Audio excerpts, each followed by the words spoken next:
Assalamualaikum Pak Dik-Dik. Waalaikumsalam. Ini Baik. mau Muhammad. Iya. Waalaikumsalam. Ya, sudah Mana? bisa sekarang. Silakan Pak Dik-Dik. Sudah jelas. Iya. Assalamualaikum warahmatullahi wabarakatuh. Wabarakatuh.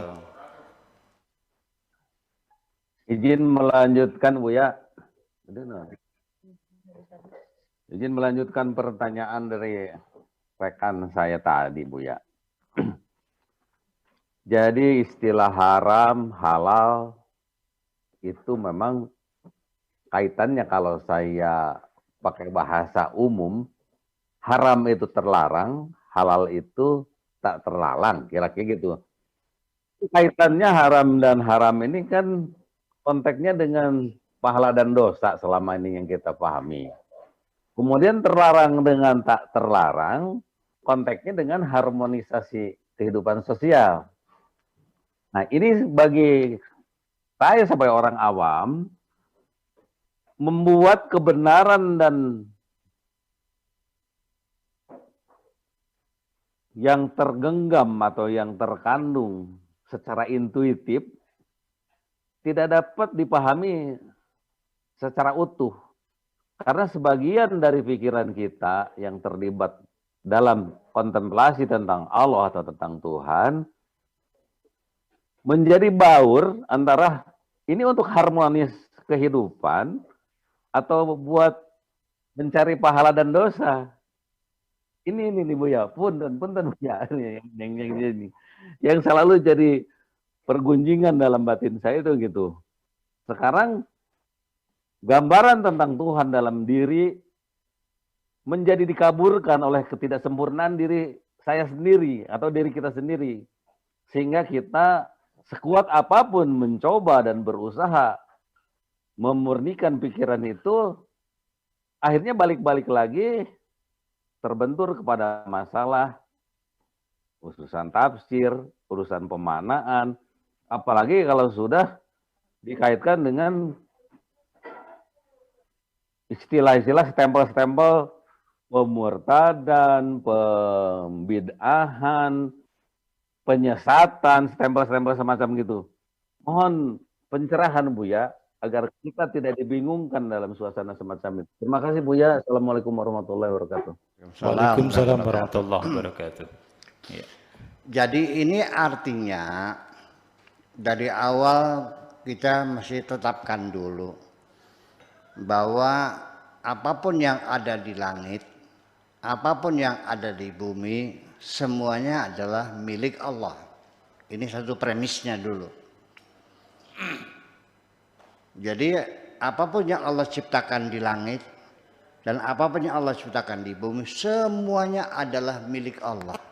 Secara mutlak kepemilikan di tangan Allah Subhanahu wa Ta'ala.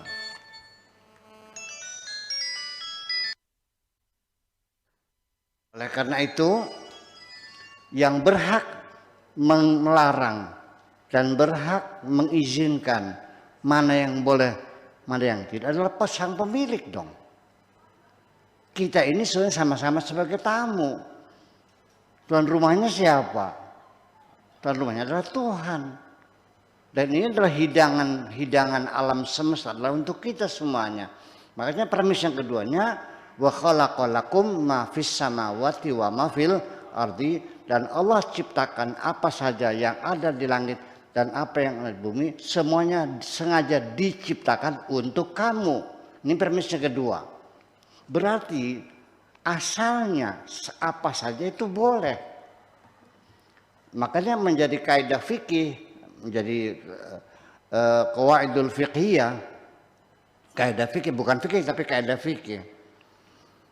Itu dikatakan al-aslu fil asya al-ibahah. Jadi hukum aslinya apa saja itu boleh. Illa maqama alaihi dalilun ala harami, kecuali ada dalil yang mengharamkannya. Jadi hukum asalnya apa saja itu boleh. Bukan tidak boleh. Karena premis yang kedua saya katakan tadi, wa khalaqalakum ma fis samawati wa ma fil ardi. Semua apa saja yang Allah ciptakan yang ada di langit, apa saja yang diciptakan yang ada di bumi, semuanya buat kamu. itu hukum asalnya berarti adalah boleh. Jadi haram itu, pelarang itu sebagai satu kekecualian. Jadi artinya ketika keputusannya, ketika ada orang bertanya bagaimana hukumnya ini, hukumnya itu, kalau tidak ada dalil yang mengharamkannya, ya keputusannya harus boleh. Nah, ketika keputusannya boleh, itu tidak dituntut untuk mencari dalil bolehnya. Karena boleh tidak perlu dalil. Yang perlu dalil itu ketika tidak boleh. Saya ulangi lagi. Ketika boleh, tidak perlu dalil yang membolehkannya. Yang perlu dalil itu adalah ketika melarang sesuatu harus ada dalil yang melarangnya. Kalau nggak ada ya berarti boleh. Gitu. Nah, ini satu kekeliruan yang pernah dilakukan sendiri adalah ketika mengharamkan kepiting. Tidak ada dalil yang mengharamkan kepiting, tapi keputusannya haram kepiting tuh. Berapa tahun tuh selama saya kecil tuh nggak boleh makan kepiting, haram sih. Tapi terakhir ternyata dihalalkan. Apa nggak kebalik? Kenapa tidak dihalalkan dulu? Kemudian baru diharamkan, jangan diharamkan dulu, berarti terbalik. Hukum asalnya adalah boleh. Jadi hukum masalah haram dan halal itu adalah hak prerogatif Allah semata. Nabi Muhammad saja tidak diberikan kewenangan untuk mengharamkan sesuatu. Teguran Allah kepada Kanjeng Nabi Muhammad karena gara-gara mengharamkan sesuatu yang dihalalkan Allah, langsung bagikan surat pemarahan seperti kertas merah peringatan yang bunyinya ya ayyuhan nabiyyu lima tuharrimu ma ahallallahu laka. Wahai Nabi, kenapa engkau berani mengharamkan sesuatu yang Allah halalkan? Nah, itu. Kemudian lagi kita melihat ada nggak hukum Islam yang melarang menjual burung cendrawasih, mengekspor burung cendrawasih? Nggak ada. Di luar wilayah hukum Islam ya, larangan cendrawasih itu keputusan pemerintah. Pemerintah menetapkan undang-undang, diratifikasi DPR untuk melindungi satwa yang langka supaya jangan sampai punah. Maka keluarlah keputusan larangan mengekspor burung cendrawasih negaranya. Nah, sekarang Mang Im mengekspor burung cendrawasih, melanggar undang-undang negara, ditangkap enggak? Dimasukkan penjara enggak? Didenda enggak? Nanti di akhirat masuk neraka enggak? Ini persoalannya.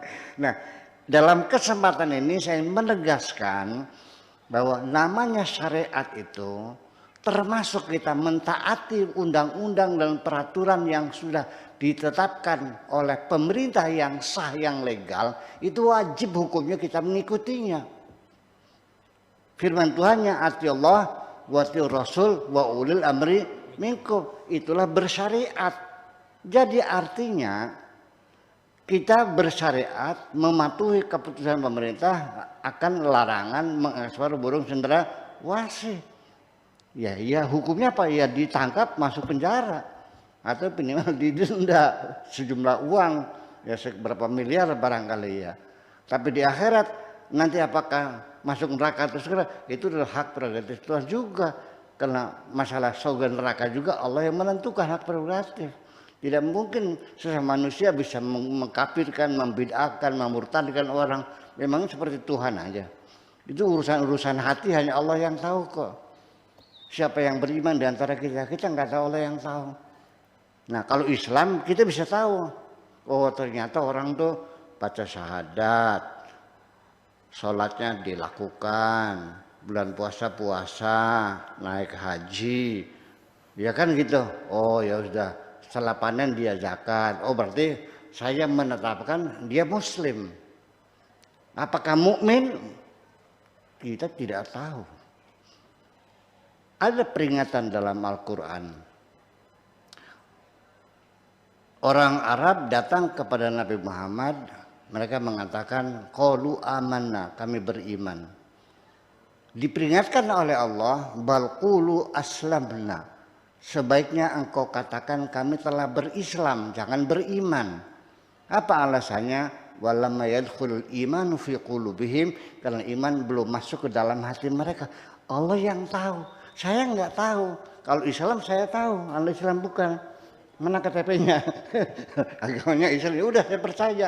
Apapun adanya kita percaya. Tapi kalau beriman kita serahkan kepada Allah yang maha mengetahui rahasia hati kita ini.